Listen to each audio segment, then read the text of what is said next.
केवल भगवान कृष्ण ऐसे हैं जिन्होंने महाभारत के युद्ध में खड़े होकर ताल ठोक कर ललकार कर कहा था, हाँ मैं ही ब्रह्म हूं। लेकिन भगवान कब आते हैं? जब पाप बढ़ जाता है तो भूखे भार का हरण करने के लिए परमात्मा पृथ्वी पर अवतार लेते हैं। भगवान देवकी वसुदेव के घर प्रकट हुए और देवकी राजा कंस की बहन, और राजा कंस बड़ा आतताई अत्याचारी पापी राजा।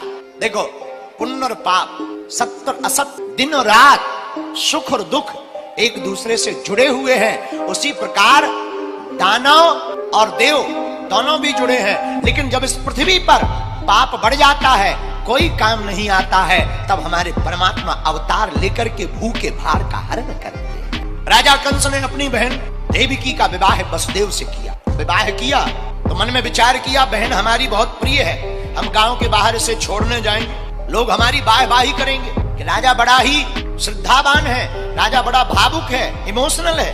तो गांव के बाहर तक राजा कंस जब देवकी को छोड़ने के लिए गया, वही राजा कंस जो कुछ देर पहले इतना प्रेम कर रहा था कि नंगे पांव, ना रथ ना कुछ, हाथ में घोड़ों की चाबुक पकड़ करके अपनी बहन की विदा करने के लिए मथुरा से बाहर तक निकल पड़ा।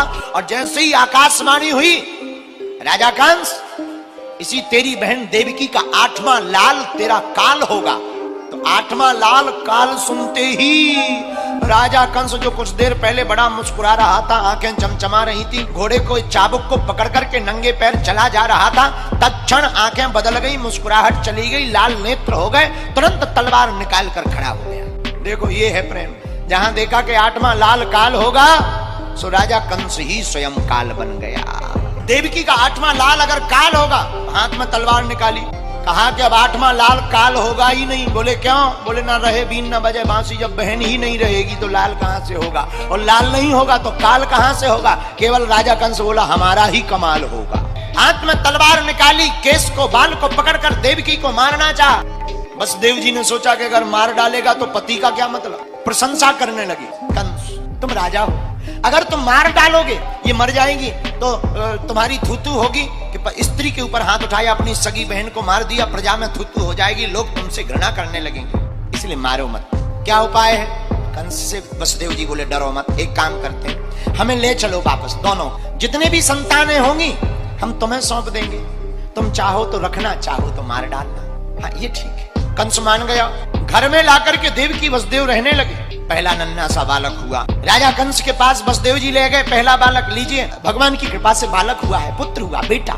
राजा कंस ने गौर से देखा, छोटी छोटी आंखें, छोटे छोटे पांव, छोटे छोटे हाथ, छोटी छोटी अंगुलियां, इसने क्या बिगाड़ा? ये थोड़ी हमारा काल है, देवकी का 8वां लाल हमारा काल है, छोड़ देना चाहिए। कोई बात, ले जाओ ले जाओ ले जाओ, कोई बात नहीं, इसकी जरूरत नहीं है, तुम ईमानदार हो, इसका परिचय हो गया।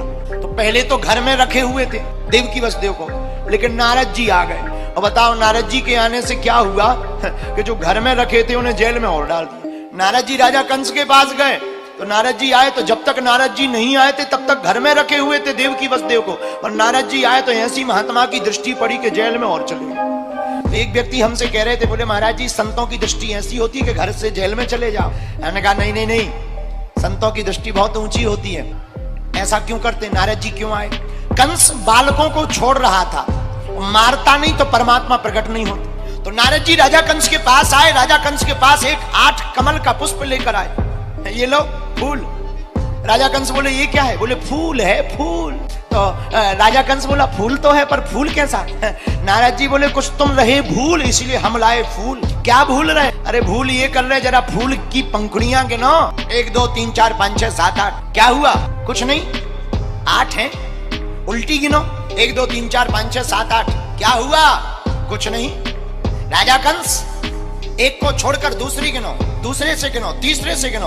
अब तो राजा कंस जिससे गिने वही 8वीं पड़े, बगल में 8वीं पड़े। नारद जी बोले समझ में आया? राजा कंस बोला फुल समझ में आ गया। बोले क्या? बोले देवताओं की गिनती है, पहला भी 8वां हो सकता, 8वां भी पहला हो सकता, बीच में भी 8 हो सकता।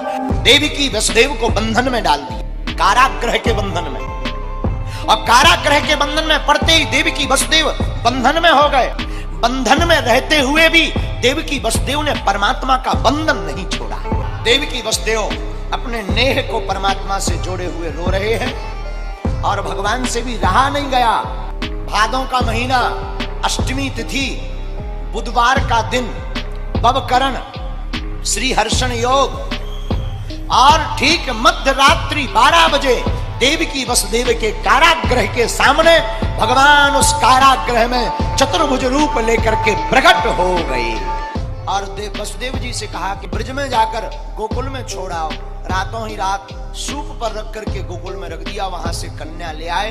भगवान का अवतार हुआ, राजा कंस का वध हुआ। जिस प्रकार अंधेरी रात में अंधेरे कारागृह में भगवान ने प्रकट होकर के प्रकाश पुंज किया, वैसे ही हमारे तुम्हारी जिंदगी की अज्ञान की अंधेरी रात में ज्ञान के परमात्मा प्रकट हो गए।